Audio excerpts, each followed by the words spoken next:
Welcome back after the short break. I hope that the session by Christine Busuttil helped you prepare a healthier lunch. If not, I hope it assisted you in planning future meals which are healthier for you and your family. Next up is my session about the 3 C's for effective homeschooling: compassionately, constructively, and creatively, which I'm sure is a very hot topic at the moment. I'm going to share my experience with you as a psychotherapist, but also as a head of school. I'm going to give you some advice from my experience, also some advice and recommendations that were given to me by students and parents themselves. So, let's start off. Why do we need compassionate homeschooling?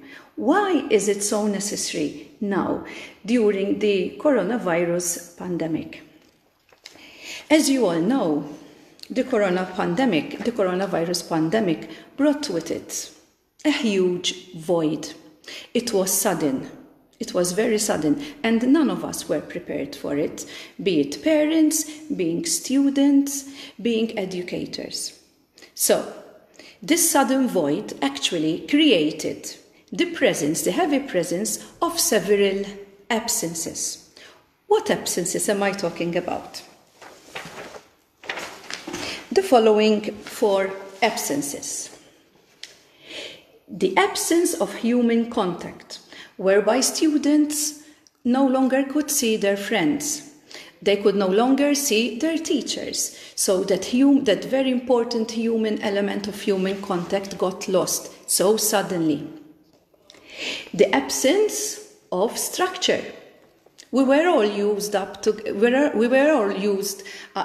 to getting up in the morning. Maybe we complain about it. We were all used to removing our pajamas.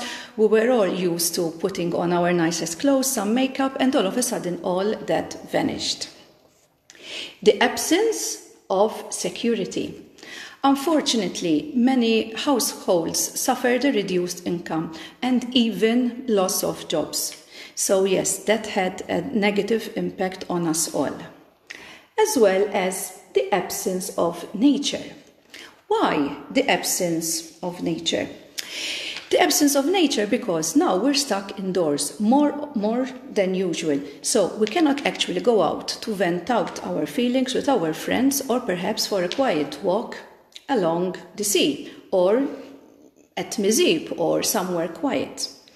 So, what does this all mean for us all? Emotions are all over the place. So, parents are more irritable. We are more worried. We are more anxious. We are frustrated. We are angry. And so are students, and so are educators, because we are all in it together. It is human nature for us to blame others for what is happening to us. It is also easier for us to feel victimized. It's as if it has nothing to do with us, but what was imposed upon us. Of course, it was imposed upon us, but if we take up that role of victimization and putting the blame on others, it doesn't leave us much positive energy to focus on. So what can we do? When we feel these negative feelings coming onto us, we can do one simple thing. We stop. As soon as we feel them coming, we stop. If need be, we close our eyes. We take a deep breath. If need be, more, several, to ground ourselves, to put us back at the beginning, so that we can start thinking more positively. And then, as soon as we feel calmer, we have to remind ourselves that this too shall pass. This is only temporary. This is a temporary measure. It's not a long-term thing. It's a temporary measure, as is homeschooling. Homeschooling is not the norm. We all know it's not the norm. And when homeschooling is the way forward, it's because there are special circumstances. In this case, currently because of the coronavirus pandemic. So we cannot go out of our homes as much as we used to, but The advantage or the goal of it all is so that we can stop the spread of this virus. Ultimately, it's for the benefit of us all, parents, students, and educators. So, my advice to everybody: we need to support each other. We need to support. Parents need to support the educators. Educators need to support the parents. And all together we need to support our students. And students as well need to support their parents and the educators. So how can it be done? Some advice for the parents. Keep in mind that it's not your job to replace teachers. Your job is to facilitate and support learning at home. So, how can you do that? How can you do that in the best way that you can? So, the first thing that is very important is that you are present. You actually make time for your children. Be present at the right time. You need to know when it's the right time to be with your children. Maybe it's before they go to sleep. Maybe it's the first thing in the morning. It's up to you. So, why do we need to be present? Why do we need to make time for our children, our students, in order for homeschooling to be more effective? We need to listen to their concerns. Yes, students and children are also worried. They might be concerned about you as parents. Maybe you lost your job, or maybe you're teleworking from home, or you look worried. Yes, they might not show it because they're children or their youngsters, or they don't know how to show it, but you need to listen to them. Encourage them to write down their feelings, maybe draw them, and you need to try and answer any questions they might have. Always refer to reliable sources. It's easy to go on the internet and come across some very unreliable sources. At the moment, the public superintendent is giving very, very, very reliable information about what is going on. I would stick to that information. Do not go around looking for information that makes you worried. Stick to what is happening now. Your expectations about the work given to your students to your children must also be realistic. So, if your child was given some work to do, yes, you have to accept that it might take a bit longer to do. It might not be of the same quality as before, but at least they're trying, and you need to accept that everybody is trying the best that they can, you as parents and as well as your children. It's not easy for your kids to learn over the computer screen.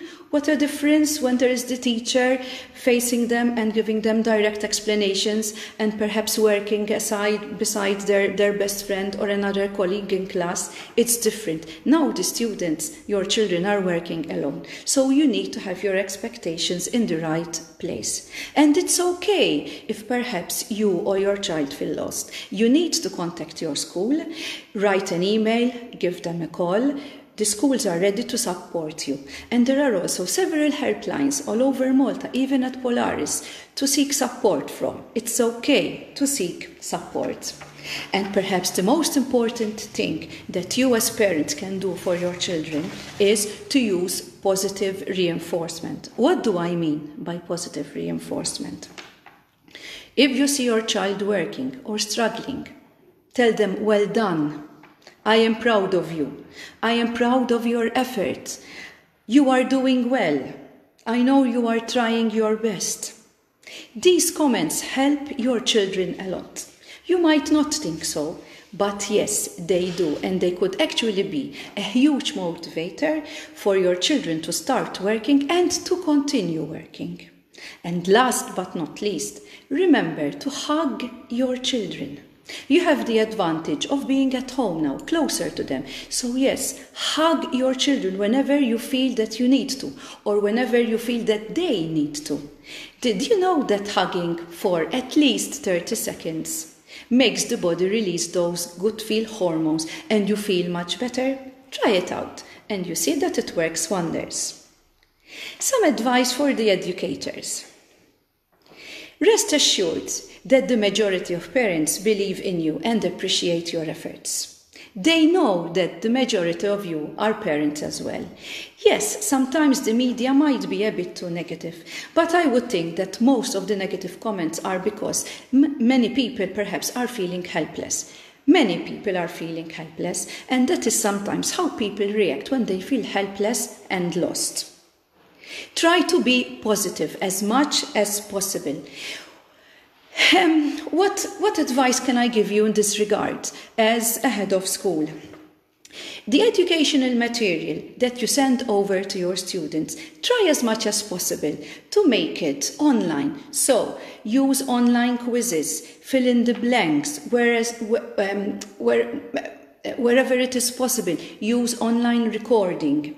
Use these kind of online availabilities, formats that will reduce the printing and the scanning done at home by parents and by students.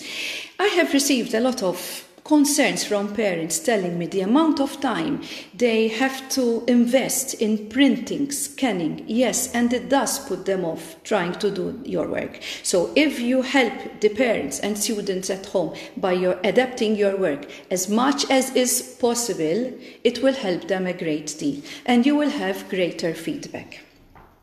Maintain regular contact with your students, even if it's just hello, how are you? How are you feeling?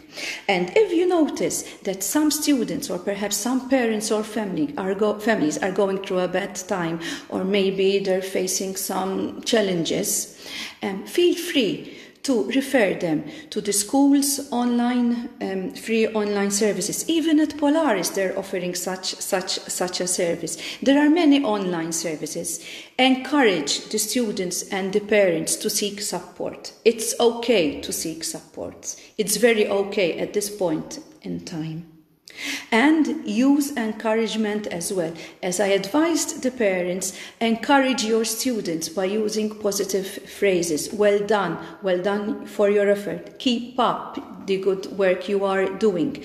Again, our expectations for the work submitted at this point in time need to be realistic. We need to understand and appreciate that most families and students are trying their very, very, very best. And to students, what advice do I give them? Understand your parents and your teachers. They too are trying their best, despite worries of their own. They too might be worried about something that the coronavirus pandemic has created in their family. But you can do something as well to help them. You can help yourself. How can you help yourself? You can help yourself by not waking up too late. It's okay to wake up half an hour, 1 hour late, but it's not okay to wake up at 1 p.m. in the afternoon. That's too late. And don't lazy about. And it's okay if you remain in your pajamas, but at some point in time, get them off, because remaining in your pajamas will leave you in that state of feeling lazy and sleepy and not wanting to do anything. And remember that parents and educators feel better when they see that you are trying your best. When they see that you are trying to make an effort, they feel better themselves. And it creates a vicious circle. When you see somebody is okay or trying their best, they also feel better, and it gives them more encouragement to try and help you out better. Smile. A smile does wonders. And also remember to hug your parents, your brothers and your sisters. It makes a huge difference.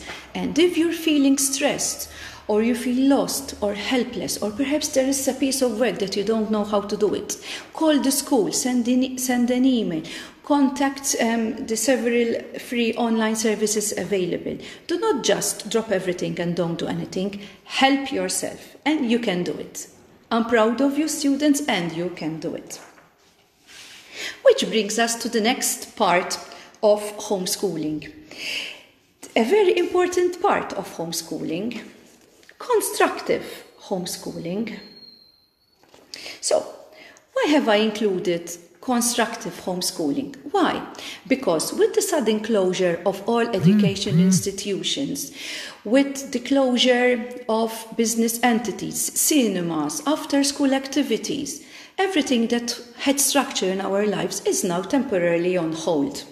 So we need to develop some kind of structure back into our lives. In order to make homeschooling more effective, we need to develop some kind of structure. How can we include that kind of structure? To the students and to the educators, as well as to the parents, I suggest the following. Still set up the alarm in the morning. It's okay if you set it up a bit later, but not much later that you lose the routine that you used to have before. Remember, we all have that biological clock, and at the moment it's disrupted. And if it's not, and if we don't try to bring back that clock in our lives, it will not help us to get back on track, to get back that structure which we used to have, that structure which we are used so much to coping with in our lives. And after you set up the alarm, get up, slowly remove your pajamas, change into a good tracksuit, do your hair and eat breakfast. It's important to have a healthy breakfast. But perhaps the most important thing I would like to suggest is that the routine you set up at home will be as similar as much as possible to the routine that you had at school. So, if students, for example, began school at 8:30 and then had the first 2 or 3 lessons, it's good that they set their timetable at home to work during those 3 lessons, for example, from 8:30 till 10:30 or 10:45. And after that time, they should have a break like they do at school. They can have a small lunch, a sip, chat with their friends, with their brothers, with their mother or father who is at home. And then they can continue working for an hour or so again. And then they can have a long break as well, as they usually do at school. They can have lunch as well. They can do some exercises, which are much available online. Yes, and then in the afternoon, they can do perhaps work for another hour, and then they close down their books as if they're going back home. And in the afternoon, they can have a nap as they usually do after school. They can read a book, they can watch a video, they can do whatever they usually do after school, if always it is possible. But sticking to that kind of routine will help all of you. Parents, students, as well as educators. When you have this kind of timetable, it's not a hard and fast rule, but having a routine that you can follow to, even when at home, will make homeschooling more effective, because you know when you have to work, you know when you have to study, and you know also when you have to relax, and you can say stop. It works, try it. Last but not least, what is very important is that you try to find time alone. Yes, this is especially important for the educators and the parents, where you sit down, you take a cup of tea, maybe take a bath, look out of the window, go out in the balcony or in the garden, and you recollect your feelings of the day. You recollect what happened, and you say that we managed this day. It was a good day. This is what I learned from today. This is what I can do better, because this is what keeps us going. Which brings me to the third part of making homeschooling effective. Creative homeschooling. How can I get more creativity at home?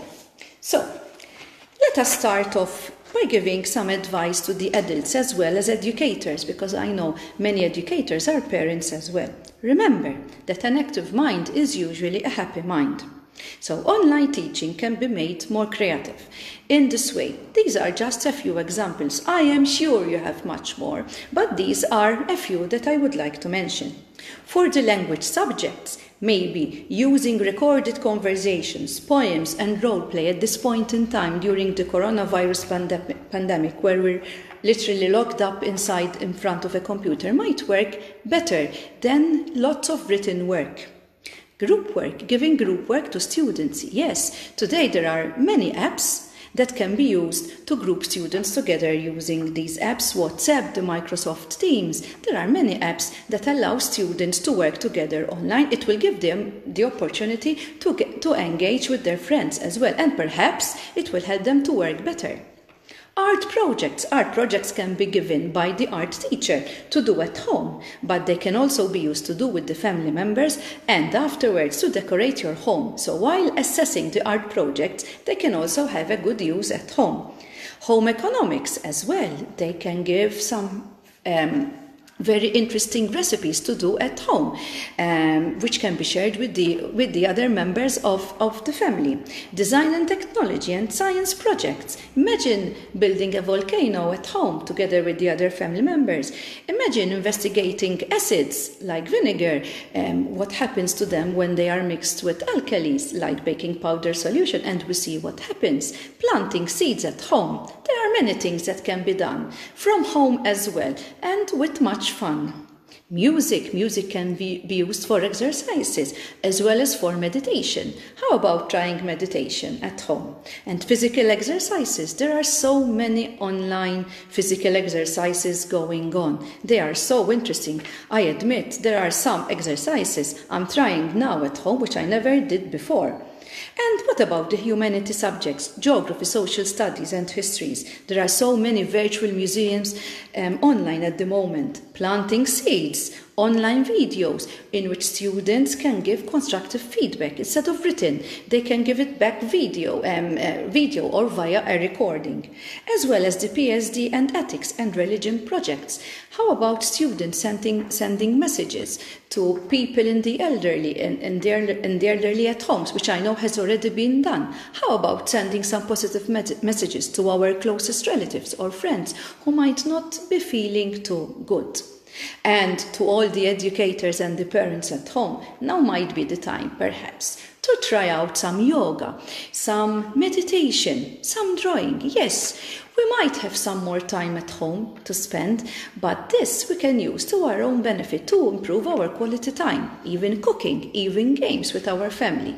Yes, and when you do these activities together, everybody feels closer together, and this will encourage students and your children to work better when it comes down to settling down to doing their work from home.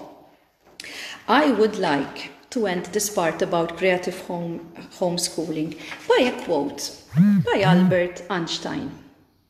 I like to use this quote with parents, students, and all educators. Creativity is intelligence having fun. And when intelligence is having fun, that means that the mind and the heart are intertwined together and working together, which means that homeschooling can be made effective, more effective. Yes. So I do hope that these tips and advice that I gave you were useful, and I hope you manage to use them at home with your children and perhaps even with other family members. So that brings me to the end of my session. Next up is Miss Estelle Farrugia, who is our speech language therapist, who is going to give us an interesting talk about how home routines can be used to assist our children in reaching their speech and language developmental goals.